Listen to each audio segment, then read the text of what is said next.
Mesdames et messieurs, bonsoir. Ravi de vous retrouver pour notre séance hebdomadaire sur Qraya fi Dar pour le cours logistique. Loubna Audreli est ravie de vous retrouver comme chaque semaine pour ce rendez-vous. Alors, prêt pour la continuité en fait de la séance sur le transport. On est à la séance 19 et on termine aujourd'hui la partie concernant le freight forwarding et notre fameux freight forwarder. Donc, on va faire d'abord un petit récapitulatif concernant le métier du freight forwarder par rapport à ce qu'on a fait la séance dernière.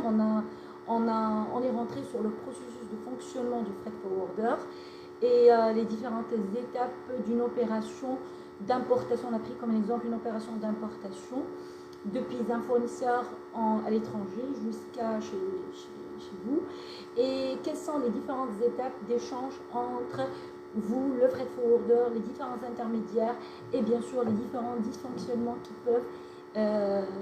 peuvent se positionner, et quelles sont les actions préventives et bien sûr curatives, mais surtout préventives à mettre en place pour éviter justement de tomber dans ces dysfonctionnements qualité, coût et bien sûr délai. Bien, allez, on y va. Donc d'abord un récapitulatif et ensuite on enchaîne sans transition sur la suite du cours. Alors, qu'est-ce qu'on avait dit la séance dernière? La séance dernière, on avait justement parlé du fameux freight forwarder. Alors, et on a discuté comme quoi le freight forwarder c'est un intermédiaire extrêmement important dans l'entreprise. Cet intermédiaire-là, il permet justement de réaliser vos opérations de l'amont jusqu'à l'aval en passant par plusieurs étapes. Donc ça dépend bien sûr de vos contrats d'achat ou de vente, que ce soit une opération d'importation ou d'exportation. Alors pour rappel pour tout le monde, il s'agit de 9 étapes au total qui sont les étapes qui sont liées aux Incoterms, mais votre freight forwarder, vous lui commandez en fonction de ce que vous avez à réaliser de votre côté, que ce soit que vous soyez en fait un fournisseur ou encore un client. Alors il y a l'emballage, le préacheminement, transport national au pays de départ, les formalités douanières à l'export au pays de départ, bien sûr, le chargement du transport principal, qui est toujours bien sûr au pays de départ, on parle du chargement du transport principal, le transport principal, qui est le transport international, maritime, aérien, routier, combiné, etc. Tout cela, on a déjà détaillé ensemble. Également l'assurance de ce transport international. Et on arrive au pays d'arrivée, et c'est à ce moment-là que commence l'étape numéro 6, qui est le déchargement du transport international, le transport principal. Ensuite, suivi des formalités douanières à l'import, plus des droits de douane et taxes au pays d'arrivée, bien sûr. Et enfin, le transport national pour acheminer nationalement la marchandise qui vient d'arriver au pays d'arrivée au client. Toutes ces étapes-là, qui les fait, qui les paye, qui en est responsable, on a dit bien sûr, ça dépend de l'Incoterm qui a été négocié. Mais de toute façon, c'est toujours soit le fournisseur, soit le client. Et pour mieux optimiser cette opération d'importation ou d'exportation et sur la partie qui a été négociée sur la partie transport, les étapes transport qui sont à réaliser de part et d'autre, on fait appel à ce fameux intermédiaire qui est le freight forwarder, c'est-à-dire le commissionnaire au transport, et qui fait appel lui-même à tous les autres intermédiaires pour réaliser l'ensemble de ces opérations-là, et soit par ses propres moyens, donc c'est un intégrateur logistique, ou encore par sous-traitance à ces différents intermédiaires. Il a plus la capacité en fait d'être en qualité coût et délai que vous, puisque c'est son métier, il le réalise tous les jours. Donc les tarifs qu'il peut avoir, vous ne pouvez parfois même pas arriver de les avoir. C'est normal, c'est en termes d'économie déjà. Maintenant, côté réalisation de cette opération et gestion et bien maîtriser le freight forwarder. Sur des séances dernières, on a expliqué comment choisir et bien chercher et choisir, prospecter, choisir, négocier avec son freight forwarder. Ensuite, maintenant, une fois qu'on a prospecté, on est passé à la partie consultation, c'est-à-dire négocier avec ce freight forwarder là. Et justement, on avait peu besoin de comprendre comment ça se passe de l'autre côté. Et de même, si on a des participants avec nous dans le domaine du freight forwarding, qui travaillent chez un freight forwarder, où ils sont des managers ou des agents au niveau d'un freight forwarder, qui puissent s'améliorer justement et de pareil. C'est-à-dire que ce soit un logisticien en entreprise qui a besoin de ce freight forwarder, ou encore qu'on soit des logisticiens chez des freight forwarders, cette séance-là également est pour vous. Donc, on avait dit qu'il faut connaître ce qui se passe chez le freight forwarder, comment ça fonctionne, en globalité, en général. Et on avait dit qu'il existait 3 sous-processus principaux dans les opérations. Ce sont les processus qui permettent de faire fonctionner opérationnellement, c'est-à-dire au niveau des opérations, qui permettent de faire fonctionner cette activité-là. Alors, d'abord, le commercial, qui est en charge de ramener le business pour l'entreprise. Ensuite, il y a le processus back-office commercial, qui est en charge, bien sûr, de répondre aux consultations des clients qui ont été prospectés par ces commerciaux et, bien sûr, ramener la meilleure offre, qualité, coût et délai. Et cette offre-là, elle doit terminer, bien sûr, par une confirmation de la part du client, parce qu'on a beau parfois faire des cotations, c'est-à-dire à la base de ces consultations, malheureusement, l'indicateur est trop faible. Et tout simplement, il n'y a pas de business pour ce freight forwarder parce qu'il passe toute la journée à faire des cotations à des consultations qu'il reçoit. Malheureusement, il n'est jamais retenu ou très faiblement retenu. Donc, c'est la mort certaine. Donc, un freight forwarder doit bien sûr avoir un processus d'OOC très fort qui permet de réaliser des cotations fortes grâce à quoi? Grâce à son panel d'intermédiaires, aussi à ses sous-traitants. Donc, il doit bien acheter, bien négocier avec les différents intermédiaires qu'on a détaillés, bien sûr, pour les différentes étapes, depuis le pré-acheminement jusqu'au post-acheminement de l'autre côté. Et bien sûr, en faisant appel à son agent et comment il négocie et comment il réalise un bon relationnel avec l'ensemble de sa carte réseau et ses agents de par le monde en fonction des opérations importation ou exportation. Ok, on a eu la confirmation. Yes, on a un bon B aussi qui nous ramène les fameux go ahead. Les fameux go ahead de la part de nos clients. Malheureusement, ce qui se passe, on rate l'opération au moment de son exploitation, de sa réalisation, à cause de dysfonctionnements, d'anomalies qui peuvent se produire. Soit des anomalies en fait imprévisibles, ou encore qu'on peut prévoir ou anticiper en mettant en place des procédures de fonctionnement de façon à ce qu'il n'y ait pas en fait de l'amateurisme, ni de, comment dirais-je, des actions qui sont prises en fait sur le tas et qui ne sont pas probantes pour une opération d'importation ou d'exportation. Donc il faudrait qu'il y ait des procédures strictes mises en place en exploitation qui permettent d'anticiper à l'ensemble des dysfonctionnements qui peuvent se produire. Un client qui arrive chez un freight forwarder, un client qui doit rester et qui doit être content du service, du relationnel avec son freight forwarder, c'est son partenaire. Il doit le comprendre avec les yeux et non pas qu'avec le téléphone. C'est-à-dire que rien qu'au téléphone, par l'email, on peut savoir qu'est-ce qu'il veut mon client et il a besoin de quoi exactement. Et tout cela, bien sûr, c'est grâce à des procédures internes mises en place chez un freight forwarder, notamment au niveau du suivi et reporting, au niveau de l'amélioration continue des process, des flux de fonctionnement et bien sûr des indicateurs et des tableaux. Tout cela nous a permis justement, si vous vous rappelez, Alors, je vais afficher les diapos pour vous montrer tout cela. Voilà, donc on avait parlé des 3 sous-processus, comme j'avais mentionné, et ces 3 sous-processus,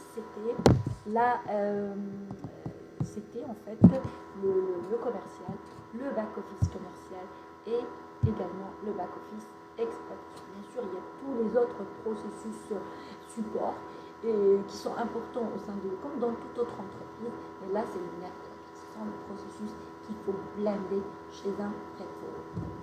Mais ensuite on est parti, on a commencé à expliquer le processus de fonctionnement, comme j'avais dit tout à l'heure. Chez un freight forwarder, il faudrait le connaître et le maîtriser pour pouvoir bien négocier et traiter de façon technique avec ce freight forwarder. On a pris l'exemple, quand j'avais dit, d'une importation en ex-works, c'est-à-dire en départ usine. Autrement dit, le client, il aura à réaliser toutes les opérations qu'on a énumérées tout à l'heure, à part l'emballage, qui sera toujours à la charge du fournisseur. Donc, à part l'emballage, les autres opérations, préacheminement, formalité douanière, chargement du transport international, transport international plus assurance de ce transport international, déchargement du transport international au pays d'arrivée, formalité douanière à l'import plus droit de douane et les taxes, et enfin le post-acheminement seront bien sûr à la charge de ce client. Donc forcément le client serait amené à bien sûr faire appel à un freight forward. Et donc c'est pour cela que le client a envoyé une demande de cotation. Très rapidement, tout cela on l'avait traité déjà la séance dernière, je fais juste un rappel. La demande de cotation. La demande de cotation tant chez le BOC, le back office commercial, chez le freight forwarder, du pays d'arrivée, on a expliqué pourquoi, parce que c'est une importation. Donc c'est le client qui fait appel à un freight forwarder. Ils sont tous les deux au pays d'arrivée. Et donc, ce freight forwarder qui est au pays d'arrivée, parce qu'il doit réaliser une importation, va envoyer une demande de cotation à son homologue au pays de départ. C'est un agent d'un freight forwarder en partenariat avec ce freight forwarder, agent freight forwarder au pays de départ. Celui-ci, qu'est-ce qu'il va faire? Il va étudier cette demande de cotation. On est rentré plus dans le détail de cela. Je vous invite à consulter la séance 18 qui est disponible sur YouTube et sur Facebook également, celle de la séance dernière, et dans laquelle on avait détaillé tout cela.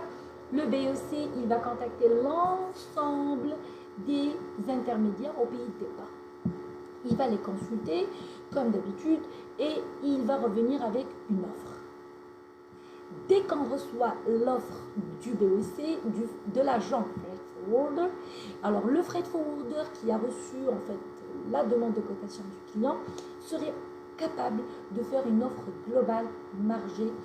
Et on avait parlé du profit share, c'est-à-dire le partage de profit, le code share entre le freight forwarder et son agent sur la marge bénéficiaire qu'ils ont appliqué sur l'offre transmise au client. Puisque le freight forwarder au pays d'arrivée a ajouté à l'offre de son agent toutes les charges en fait de la part des sous-traitants au pays de départ, c'est-à-dire toutes les opérations au pays de départ. Et bien sûr, il va marger également sur cette partie-là. L'offre globale est transmise au client et le client, comme on a expliqué, revient avec 3 possibilités. Ça peut être une confirmation, c'est parfait, yes, on a eu l'offre, ou encore refus. Et dans la majorité des cas, il ne revient pas vers vous pour vous dire qu'on vous a refusé, sauf si bien sûr vous revenez pour demander des explications, pourquoi, est-ce que ça a été retenu ou pas. Et j'invite en fait les différents clients, quand un freight forwarder revient vers vous suite à une consultation, et même s'il a été refusé, répondez à son email ou à sa requête en lui indiquant exactement pourquoi il n'a pas été retenu sur cette consultation gré à gré, sur cette consultation, et pour raison X, Y, etc. Il n'a pas été retenu parce que le flux n'était pas intéressant, ou encore l'offre financière elle était beaucoup plus importante que celle des concurrents, et vous l'invitez à être beaucoup plus compétitif pour les futures consultations. Comme ça, on maintient le partenariat avec ces clients-là pour pouvoir justement, avec ces freight forwarders-là, pardon, et maintenir ce partenariat et ces consultations, qu'ils puissent nous répondre pour des futures consultations. Donc, refuser ou encore à négocier, c'est-à-dire on leur demande de négocier telle offre sur telle opération, sur telle étape, transport international, ça peut être l'assurance, ça peut être aussi sur les franchises. Bien, et sur cela, quand c'est arrêté, la séance termine. Alors, et c'est important, il était important qu'on fasse un récapitulatif pour tout le monde. Alors, maintenant, une fois confirmé, supposons que c'est à moi, ce freight forwarder-là, que la confirmation a été reçue. Yes! Donc c'est là en fait où il y a en fait le challenge. C'est là l'opération qui va commencer. Elle n'a pas encore terminé, puisqu'à peine on va commencer l'opération. Donc dans ce moment-là, le client, à partir du moment qu'il envoie une confirmation au freight forwarder, le freight forwarder, qu'est-ce qu'il fait? Il envoie le fameux, justement, go-ahead, à son homologue freight forwarder au pays. Alors, il envoie le go-ahead, et donc, une fois reçu ce go-ahead, le BOC envoie au BOE, c'est-à-dire le processus BOE lui envoie un dossier confirmé. Il lui transfère un dossier confirmé. Ce dossier confirmé, qu'est-ce qu'il fait le BOE également? Il transmet un go-ahead aussi à son agent, donc le BOE de l'agent au pays de départ, puisque c'est une importation. La même chose, le BOE de l'agent au pays de départ va envoyer également des go-ahead à l'ensemble des différents intermédiaires qui ont été consultés pour cette opération pour bloquer justement les tarifs et bloquer les dates, etc. Et ainsi de suite. Maintenant, quelle est l'opération la plus importante et la plus urgente? L'opération la plus importante justement et la plus urgente, c'est celle du transport international. Parce que toutes les autres opérations, ils ne peuvent pas subir, en fait, il n'y a pas beaucoup de fluctuations par rapport aux tarifs, ni par rapport aux dates de réalisation. Que ce soit pour le préacheminement, à moins qu'il y ait une charge importante sur ce transporteur national, et donc il faut booker les camions pour faire le transport national de préacheminement. À moins, le transiteur, il faut déposer les papiers pour réaliser le transit de l'opération. Le chargement, donc il n'y a pas en fait à confirmer. Les tarifs sont fixes, ils ne sont pas négociables, donc il n'y a pas en fait d'échange qui est réalisé. Il reste le transport international qui est important puisque les tarifs fluctuent. Ils fluctuent en fonction de l'offre et de la demande, bien sûr, comme dans tous les modes de transport internationaux et bien sûr aussi nationaux. Et donc, du coup, il est important de booker très très rapidement. Donc, on envoie le go-ahead. Une fois qu'on envoie le go-ahead à la compagnie maritime, aérienne, etc., on reçoit ce qu'on appelle un booking. J'ai pris ici l'exemple d'un transport maritime.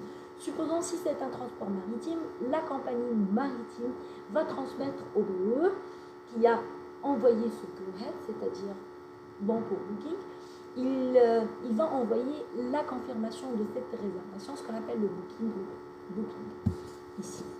Et donc ce booking-là, justement, ça se manifestera avec des informations extrêmement importantes. Ce document-là, on reçoit de la compagnie maritime, il peut changer d'une compagnie à une autre, mais les informations qui sont, c'est un document usuel, qui contient, ce sont des informations extrêmement importantes, qui sont tous les mêmes, et il faudrait en fait bien les connaître et maîtriser. Alors bien sûr, on a le nombre, les dimensions, les types de conteneurs. Je pris ici un exemple d'un transport maritime conteneurisé. Supposons qu'on a 2 conteneurs à importer, selon cet exemple-là, par exemple, donc on aura ici 2 conteneurs de type dimension X et Y. On va rentrer dans les différents types et dimensions des conteneurs dans les séances prochaines qui finaliseront le processus transport. Donc les différents types, les dimensions et les types de conteneurs, il ne faut pas les mélanger aussi. Ensuite, on retrouve la date et heure de récupération des conteneurs vides au dépôt des compagnies maritimes. Et donc ça, c'est une date assez importante aussi parce qu'elle permettrait au transporteur national au pays de départ, celui qui va réaliser le préacheminement, de coordonner avec le fournisseur pour se positionner, pour éviter qu'il y ait des retours sans chargement et qu'il y ait un no-show au niveau de cette opération qui donc nécessitera une facturation en double du préacheminement et donc des coûts en plus. Et donc ça vient bien sûr qu'il n'y ait pas une synchronisation des opérations au niveau chez le freight forwarder. Ou encore qu'il n'y ait pas une synchronisation également avec le client si jamais le client ne souhaiterait pas qu'on rentre en contact avec son fournisseur et il voudrait faire l'intermédiaire avec son fournisseur pour coordonner la récupération ou l'empotage de ces conteneurs qui vont se positionner chez lui à la charge du client. Bien sûr, les dates et heures de récupération des conteneurs, elle est extrêmement importante. Généralement, c'est 10 jours à l'avance, 8 jours à l'avance, 5 jours à l'avance, ça dépend de chaque compagnie maritime. Par contre, la date qui suit, que je vous mets en rouge là, c'est la date de séquence. Qu'est-ce que c'est cette date? Cette date de séquence, c'est une date à laquelle les conteneurs ou la marchandise, en général, les conteneurs dans notre exemple, doivent rentrer au port. C'est la date limite d'entrée de la marchandise au port. Date limite au-delà de laquelle la marchandise ne peut pas en fait embarquer sur cette réservation de transport international. Et donc, la marchandise, qu'on dit, elle va rater la séquence. Qui dit rater la séquence dit des charges et des frais bêtes qu'on va payer au niveau du port de magasinage puisque la marchandise, elle a raté la séquence, c'est-à-dire elle va rentrer au port au-delà de la date et heure limite de ce closing date au catafta. Et c'est des charges qui se rajouteront en plus sur la facture du client. C'est dommage. Donc ce sont des charges à éviter. Pour pouvoir éviter ce genre de frais inutiles et qui n'ont vraiment... quand on voit en fait des charges sur des factures, ça veut dire qu'il y a un très mauvais fonctionnement entre le client et son freight forwarder pour anticiper sur ces opérations-là. La date de séquence ne doit pas être ratée. D'une part, le fournisseur, s'il est en contact avec le freight forwarder du client, il faut qu'il y ait une coordination forte, de façon à ce qu'on puisse positionner ce préacheminement dans un délai qui permet de empoter la marchandise et permettre le préacheminement de cette marchandise avant la date de séquence, au-delà de laquelle la marchandise ne pourra pas être embarquée sur ce transport et attendra le transport suivant. Et entre ce transport et le transport suivant, le magasinage serait dû. Et un magasinage au pays de départ, c'est vraiment bête. Comme je dis toujours, je suis désolée du terme, mais c'est bête. Il faut éradiquer ce genre de frais et de dysfonctionnements et qui font alourdir les charges d'une opération de transport. Ce dysfonctionnement-là peut être éliminé par la mise en place d'une synergie, une coordination forte entre le freight forwarder du client et le fournisseur pour anticiper sur les opérations. Et si jamais il y a un problème à ce que le fournisseur n'est pas pris ou encore le fournisseur n'a pas confirmé le positionnement du camion chez lui, donc l'opération de préacheminement ne peut pas être réalisée et donc il faut en informer le client en tant que freight forwarder pour également voir la possibilité de reporter le transport pour le départ prochain afin d'éviter de rater justement cette séquence. C'est comme dans l'aérien aussi.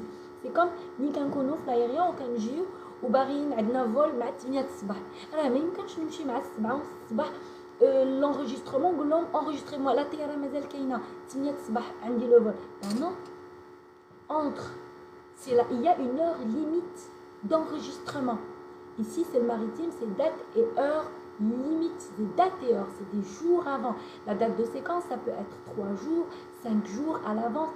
Ça dépend de jours, une journée parfois. Ça dépend de chaque armateur. Donc, ce sont les armateurs et c'est bien indiqué sur le booking. Donc, il faut respecter. C'est une date à respecter. C'est pour ça que je la mets justement en warning. Je la mets en warning. Et dans l'aérien, c'est 1 heure avant le vol. Il y a fermeture du vol, ça c'est connu. Ça, c'est pour les passagers. Pour la marchandise, ça peut être 3 heures, 2 heures, 3 heures, 5 heures avant le vol.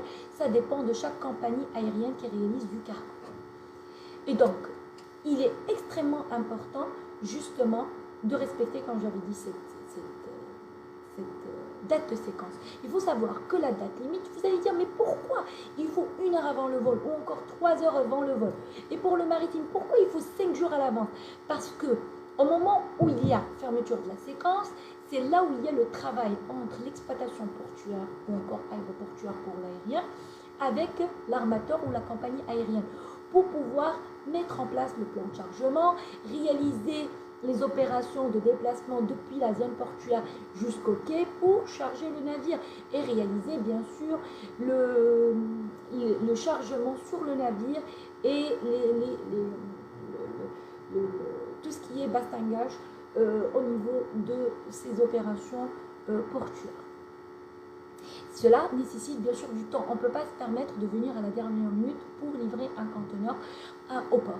Donc, il est nécessaire. C'est une date qui est extrêmement importante et que ce soit pour la réalisation des opérations au niveau du port, mais également pour le client et les frais de forwardeur, ce sont des dates à respecter.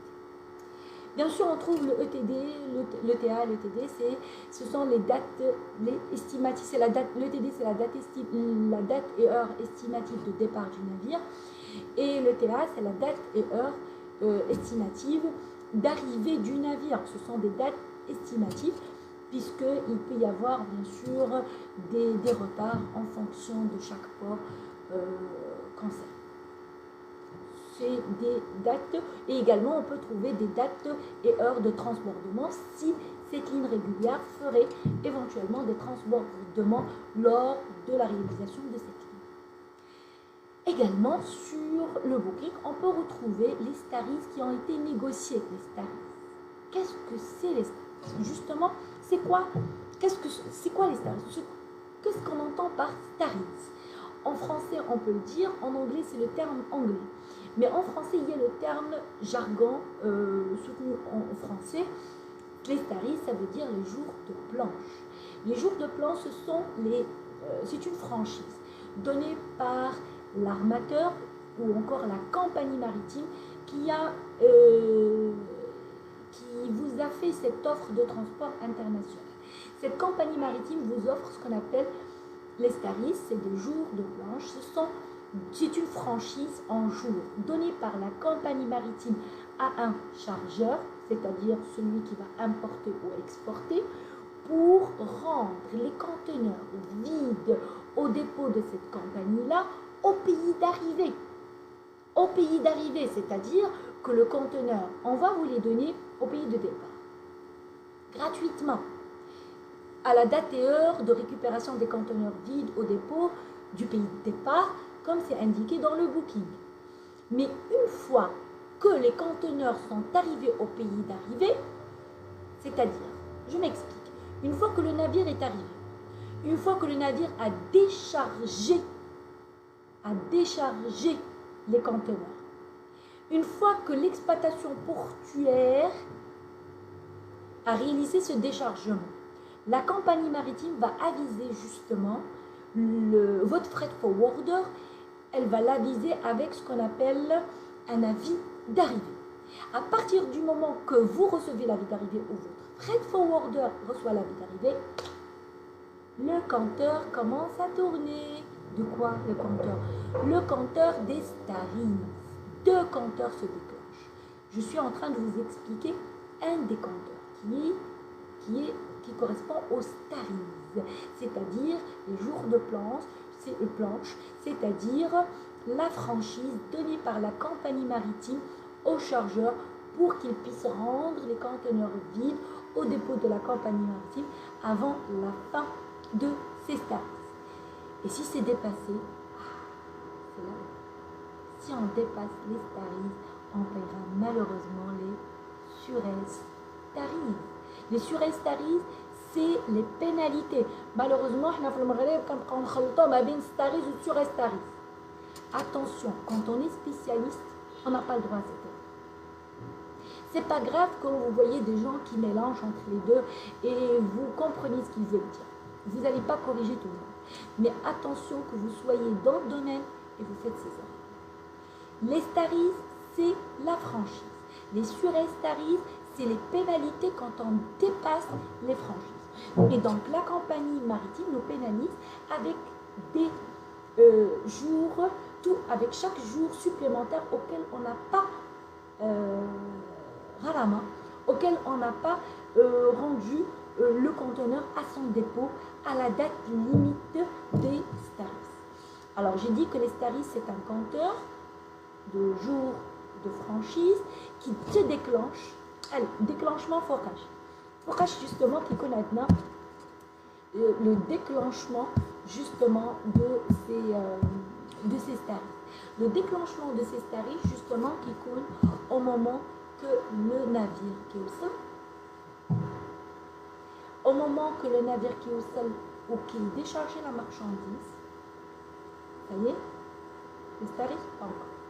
Au moment que la marchandise a été déchargée et la compagnie maritime a transmis au freight forwarder ou au client direct, si c'est directement l'opération est réservée par le client, l'avis d'arrivée. À partir du moment qu'on reçoit l'avis d'arrivée, le compteur commence à tourner. À vrai dire, il y a deux compteurs. Aujourd'hui, je vous fais découvrir le compteur qui est les tarifs et bien sûr, en même temps, il y a un deuxième compteur. Le compteur des tarifs, c'est le compteur des jours de franchise que vous avez le droit d'avoir pour pouvoir récupérer votre conteneur, venir récupérer votre conteneur du port. Après, bien sûr, réaliser les formalités douanières et payer les droits de douane et taxes, bien sûr, à moins que vous êtes en admission temporaire. En tous les cas, il faut réaliser votre déclaration, que ce soit en mise à la consommation ou encore en admission temporaire ou encore en autre type de déclaration douanière. Il faut réaliser et récupérer ton compte. Récupérer Slack. Alors, une fois récupéré Slack, un conteneur, ensuite on va faire le post-acheminement jusqu'au client. Et une fois arrivé chez le client, il faut dépoter encore la marchandise de ce conteneur et il faut que le conteneur retourne au dépôt de la compagnie maritime au pays d'arrivée. Mais au pays de départ, Nina au pays de départ et ensuite on le retourne au dépôt de la compagnie maritime au pays d'arrivée. Mais avant la date limite qui est la fin des tarifs, si c'est arrivé le 10 septembre, donc le 20 septembre au plus tard, avant 18h, se coule au dépôt, dès que les conteneurs sont mis au dépôt de la compagnie maritime, c'est-à-dire le bon de restitution de ce conteneur au dépôt de cette compagnie, Container Depositor Service. Et ce reçu-là, il est extrêmement important que le freight forwarder puisse le récupérer de son sous-traitant transporteur. De son sous-traitant transporteur pour le mettre dans le dossier.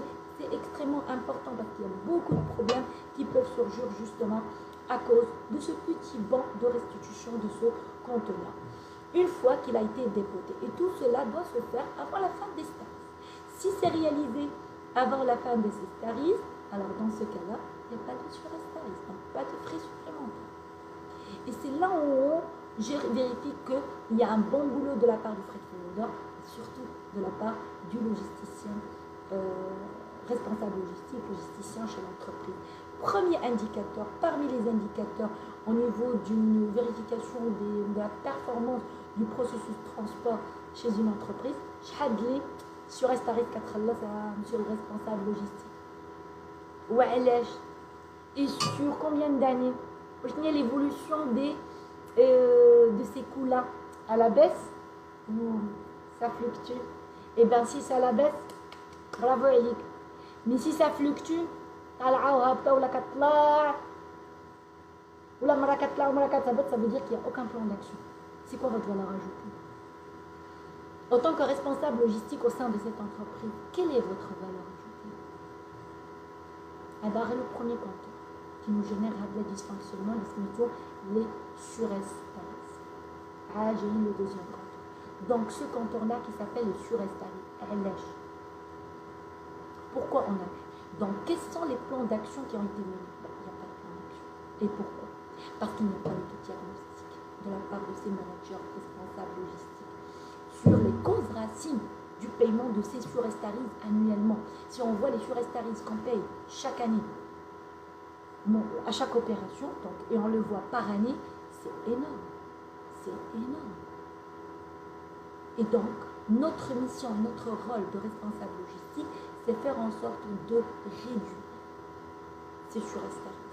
C'est ça, en fait, la valeur ajoutée d'un responsable parmi les valeurs ajoutées qu'on peut ramener à un responsable logistique. Quand je dis un responsable logistique, dans tous les domaines, on y arrivera pendant les séances prochaines, dans tous les domaines, dans toutes les spécialités logistiques, c'est quoi ta valeur ajoutée dans l'entreprise? Qu'est-ce que tu as optimisé, amélioré comme dans ton processus, en termes de coûts, en termes de process, de fonctionnement, de temps d'opération, de temps en productivité? C'est quoi ta valeur ajoutée? On me reproche toujours le fait de dire, parce qu'à l'étranger, on dit toujours qu'il faudrait que chaque manager, surtout dans notre domaine, il ramène 10 fois son salaire en termes d'optimisation de coûts. C'est-à-dire mon salaire, salaire d'élite de l'âme, donc l'achat, c'est ce que je dois ramener comme optimisation dans mon poste sur mes activités pour l'entreprise. Et cela c'est en fait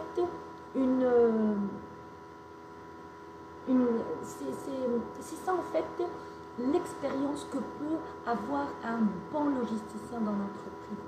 C'est justement les projets d'optimisation et d'amélioration qu'il a travaillé avec. Au Maroc, on me reproche toujours de dire 10.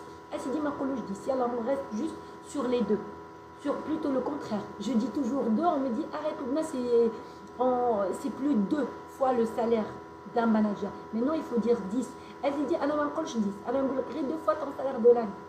En termes d'optimisation, ما بقيناش كنخلصوا 200,000 درهم ديال لي سوريستاريس العاولين كنخلصوا 20,000 درهم 30,000 درهم شي جينيال 100,000 درهم هبطنا من 200,000 العام اللي فات ل 100,000 وماشي وحنا هبط اون ريدوي لي كو حنا ماشي كنهبطوا لي كو les charges à non-valeur ajoutée. Et c'est ça qui vous permettra d'avoir beaucoup plus justement d'expérience. Et c'est ça l'amélioration continue. Donc, il faut avoir faire la guerre, comme je dis. Il faut avoir le nerf de la guerre. Le nerf de la guerre, c'est les surestaries et frais de magasinage. C'est le deuxième. Ce sont les deuxièmes dysfonctionnements qui sont dus au dépassement de la franchise de magasinage. On voit le deuxième compteur. Donc, pour récapituler, j'ai dit qu'une fois la vie d'arrivée, on le reçoit, 2 compteurs se déclenchent. Le premier compteur, c'est les Staris avec la compagnie maritime. C'est une franchise en jour donnée par la compagnie maritime à un chargeur pour rendre les conteneurs vides au dépôt de la compagnie maritime, cette compagnie-là, au pays d'arrivée, avant la fin de ces staris. Si dépassé, on paiera les surestaris. C'est des frais supplémentaires, c'est des pénalités qu'on paye pour chaque jour auquel on a dépassé ces staris. Ça s'appelle les surestaris. Et ils doublent, triplent, quintuplent, ils deviennent une catastrophe. Donc, il faut faire en sorte à ne jamais tomber dans les surestaris. Et si jamais on tombe dans les surestaries, on paye ces chargeurs, c'est notre mission de chercher quelles sont les causes racines de ces surestaries. Pourquoi on est tombé sur ces surestaries-là? Quelles sont les causes racines? Quel est le diagnostic lié à ces causes racines? Le pourquoi du pourquoi. Il y a plusieurs méthodes pour faire une bonne analyse cause à effet, et ensuite mettre en place des plans d'action avec le freight forwarder pour éviter que ça se reproduise. Alors, ça, c'est au niveau des surestaries. On va rentrer justement dans ce détail-là par rapport à ces éléments. Pour la séance également prochaine. Maintenant, le deuxième compteur avec lequel je vais terminer cette séance, le deuxième compteur, j'ai dit, c'est la franchise de magasinage qui est déclenchée également avec l'avis d'arrivée et par l'exploitant portuaire cette fois-ci. C'est-à-dire, علاش سلعة المرسى ماشي بلاصة ديال ستوكاج، هز عليا سلعتك، كيقول لك عندك اون فرانشيز على حسب السلعة ديالك وعلى حسب également شكون هاد l'exploitant portuaire. Chaque exploitant portuaire عنده bien sûr des franchises de magasinage en fonction du type de marchandise. Et donc, et c'est pas négociable, c'est fixe, non négociable, c'est franchise. Et si on les dépasse, on paiera les frais de magasinage. Et c'est des frais phénoménaux parce que ça augmente par tranche, donc en durée. Plus la durée augmente, plus le tarif journalier, la nuitée, conteneur ou autre au niveau du parc, elle va augmenter par unité. Et donc, on arrive à des frais énormes.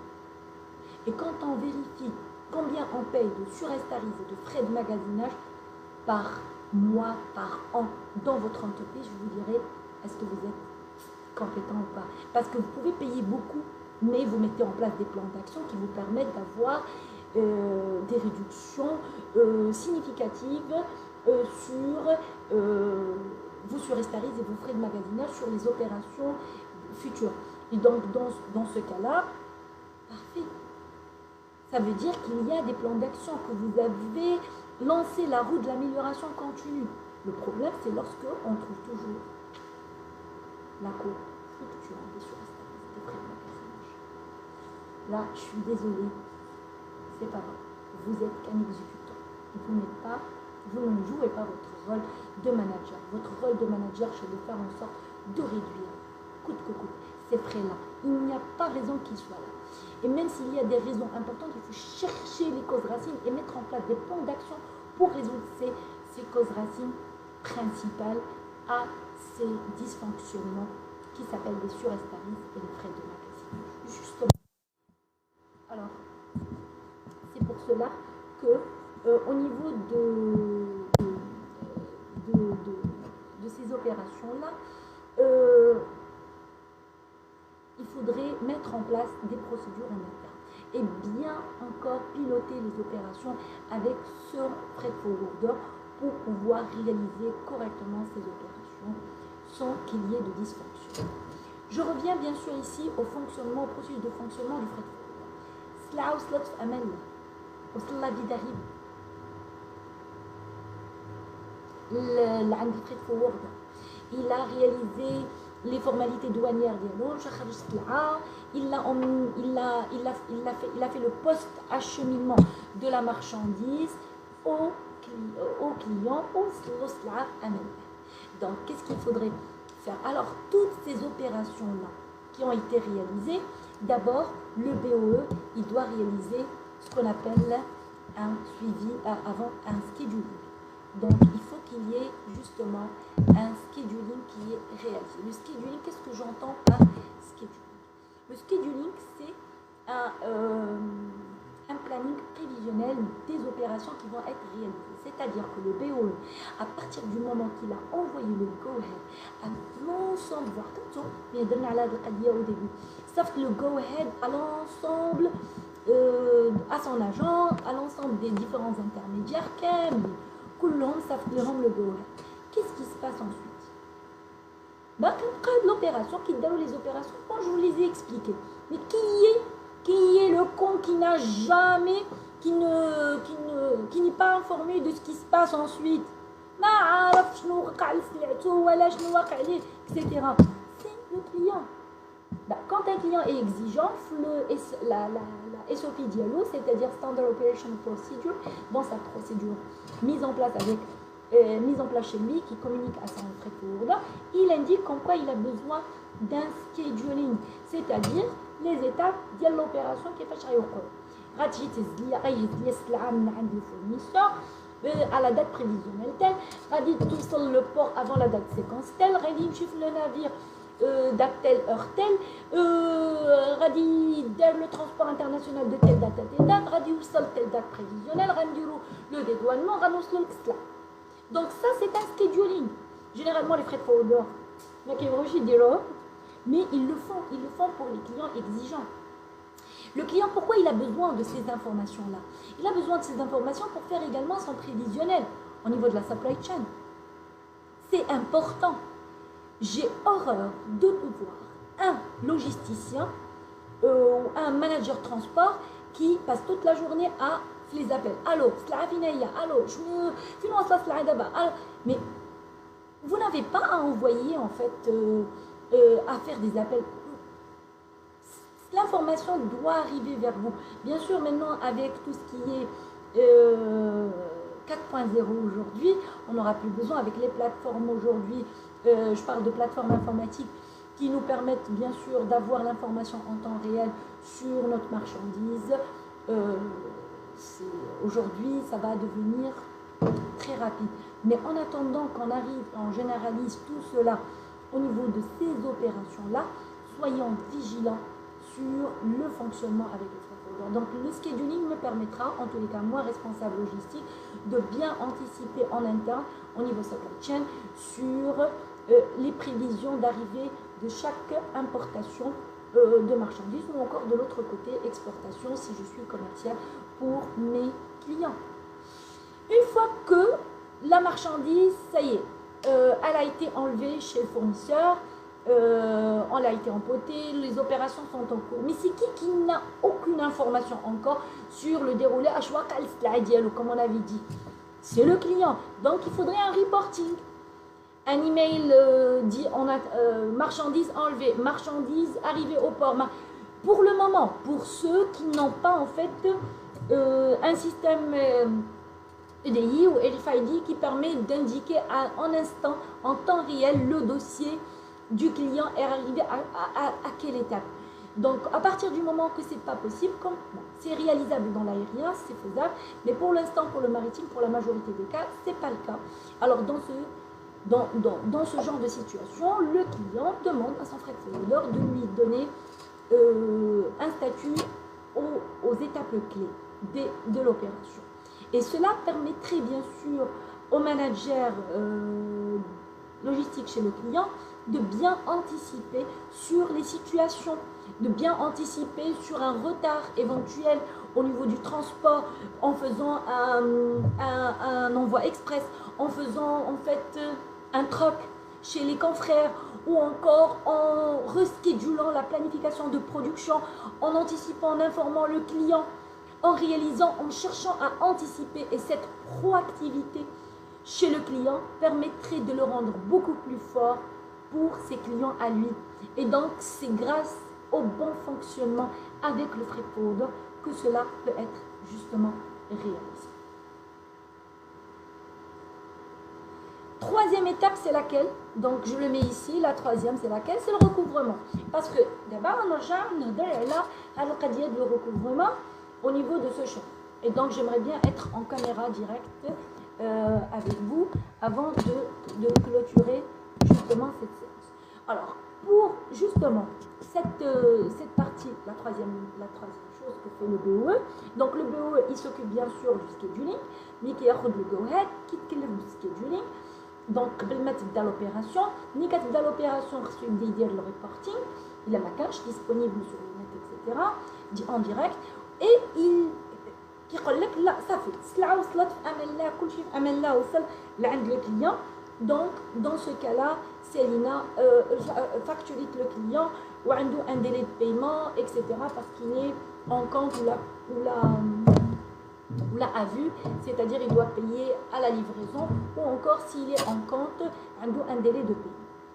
Ça fait le dossier, c'est-à-dire que le BOE, il a terminé à ce moment-là? Non.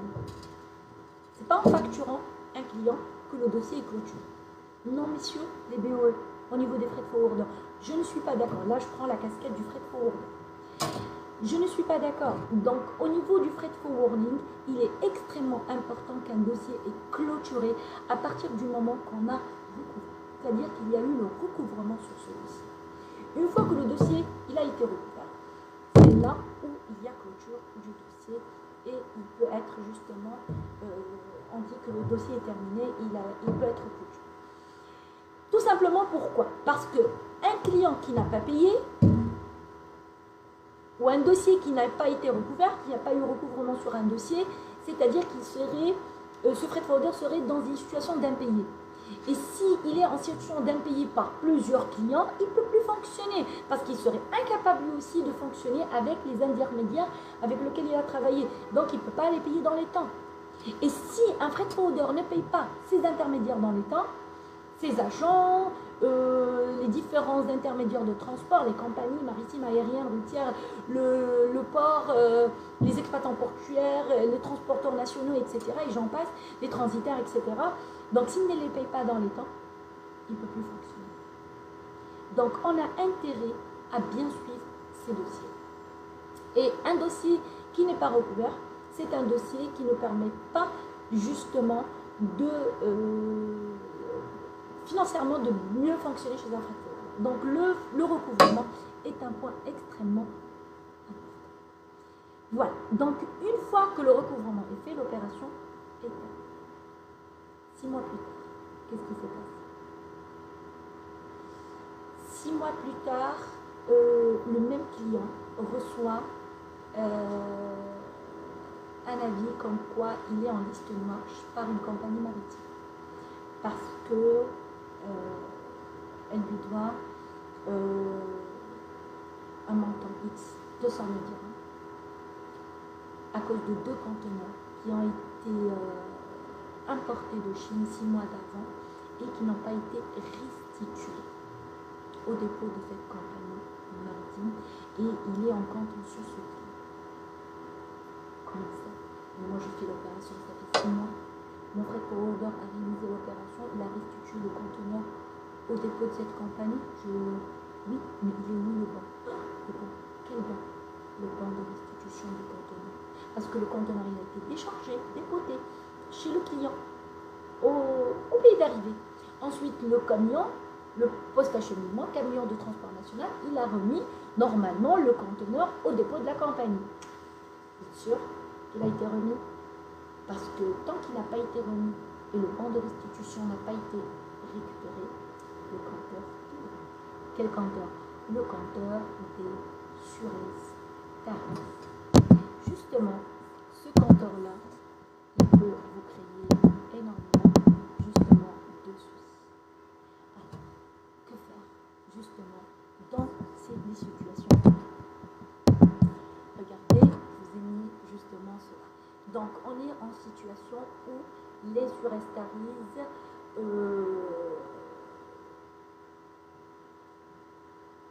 un montant important à payer.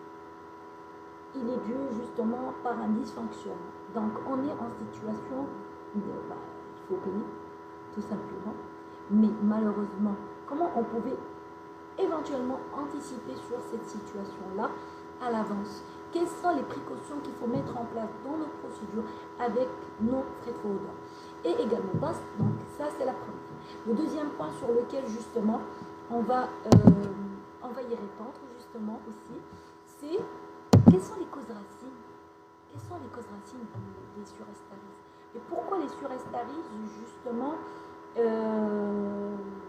parviennent sur nos opérations d'importation ou encore exportation, par exemple, peu importe, bien sûr, pays d'arrivée. Et les causes racines principales. Et comment on peut anticiper et mettre en place des plans d'action sur ces causes racines-là pour éviter que ça se reproduise. Alors, si on veut parler justement de ces causes racines et les actions à mettre en place pour éviter que ça se reproduise, et quelle est la solution alternative que peut vous proposer justement un freight forwarder pour réduire vos factures de surestarise et de frais de magasinage lorsque vous êtes dans des situations où vous n'avez pas le choix. Vous allez tomber dans les surestarises et les frais de magasinage pour des situations bien particulières. Alors, si on souhaite justement approfondir ces points-là, je vous invite pour la séance de la semaine prochaine, jeudi prochain, même heure, 17h, sur Qraïa. Je vous souhaite bonne soirée. Je vous reprends tout de suite pour répondre à vos questions. Merci à tous.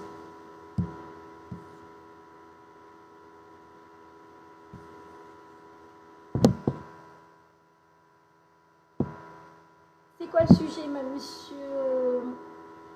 monsieur Yahya? Bah oui. Alors, monsieur Yahya, le sujet, c'est le transport international. Nous sommes en train de traiter le freight forwarding au niveau du cours logistique. On était en train de traiter le cours logistique et on était à la séance 19 qui traitait le processus de freight forwarding. On vient de le clôturer. C'était la dernière partie sur ce chapitre. Voilà. Il y a un problème de son?